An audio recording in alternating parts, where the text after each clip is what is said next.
Hello மக்களே, எல்லாருக்கும் வணக்கம். இன்றைக்கி நம்ம குட்டி கதையில் என்ன கதை பார்க்க போகிறோம்னு சொல்லி பார்த்தீங்கன்னா, ஒரு தன்னம்பிக்கை கதை தான் பார்க்க போகிறோம். ஒரு நாட்டோட அரசர் ராஜா வந்து ஒரு போட்டி வந்து அறிவிக்கிறார். என்ன போட்டின்னு பார்த்தீங்கன்னா, அந்த அரண்மனை கதவை வந்து ஒரு கையாலே வந்து திறக்கணும். அந்த மாதிரி திறக்கிற அந்த நபருக்கு வந்து தன்னுடைய ராஜ்யத்தினுடைய பாதியை வந்து கொடுப்பேன் அப்படிங்கிற மாதிரி அவர் சொல்கிறாரு. ஒருவேளை அந்த போட்டியில் தோத்துட்டா ஒரு கை வந்து வெட்டப்படும் அப்படிங்கிற மாதிரி சொல்கிறாரு. இதை கேட்ட ஊர் மக்கள் எல்லாருமே பயத்திலே அந்த போட்டியில் வந்து கலந்துக்காமலே இருக்காங்க. ஆனால் ஒரே ஒரு பையன் மட்டும் நான் இந்த போட்டியில் கலந்துக்கிறதுக்கு ரெடி அப்படிங்கிற மாதிரி சொல்கிறாரு. இந்த பையன் இந்த மாதிரி முயற்சி செய்கிறான் அப்படிங்கிறத தெரிஞ்ச உடனே ஊர் மக்கள் எல்லாருமே வந்து, உனக்கு பைத்தியமாக பிடிச்சிருக்கு, உனக்கு அறிவிப்பு வந்து ஒழுங்காக கேட்கலையா, ஒருவேளை நீ தோத்துட்டனா உன்னோட கை வந்து வெட்டப்படும்னு சொன்னாங்களே அப்படின்னு சொல்லிட்டு அந்த பையன்கிட்ட வந்து கேட்குறாங்க.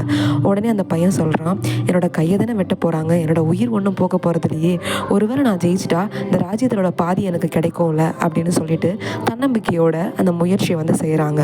அதே மாதிரி அந்த கதவை வந்து ஒத்த கையால் வந்து அவங்க தள்ளும் போது உடனே அந்த கோட்டையினுடைய கதவை வந்து திறக்குது. இது எப்படி நடந்துச்சுன்னு பார்த்தீங்கன்னா, ராஜா வந்து அந்த கோட்டையினுடைய தாழ்பால்களை வந்து பூட்ட வேண்டாம் அப்படிங்கிற மாதிரி வந்து சொல்லியிருந்தார் அந்த வேலையாட்கள் கிட்ட. அதே மாதிரி அந்த பூட்டாததுனால உடனே அந்த கதவை வந்து திறந்துடுச்சு. எதுக்காக இந்த ராஜா வந்து இந்த போட்டி அறிவிச்சிருந்தாருன்னு பார்த்தீங்கன்னா, தன்னம்பிக்கையான ஒரு ஆள் வந்து அவருடைய ராஜ்யத்துக்கு தேவை அப்படிங்கிறதுக்காக தான் இந்த போட்டியை அறிவிச்சிருந்தார்.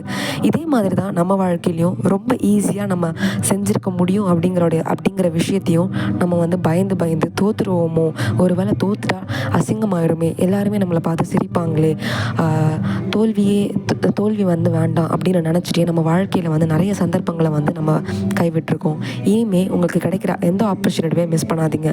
தோத்தா பரவாயில்ல, எல்லாருமே வந்து இருக்கிற அட்டம்ப்டில் வந்து ஜெயிக்கணும் அப்படிங்கிறது வந்து அவசியம் இல்லை. ஒரு வேளை ஜெயிச்சிட்டா நீங்கள் எப்போவுமே தோத்துட்டோன்னா அப்படிங்கிறத யோசிக்கிறத மாற்றிட்டு, ஒரு வேளை ஜெயிச்சா என்ன நடக்கும் அப்படிங்கிறத யோசித்து ஒரு ஸ்டெப்பையும் இனிமேல் உங்கள் லைஃப்பில் வந்து நீங்கள் எடுங்க.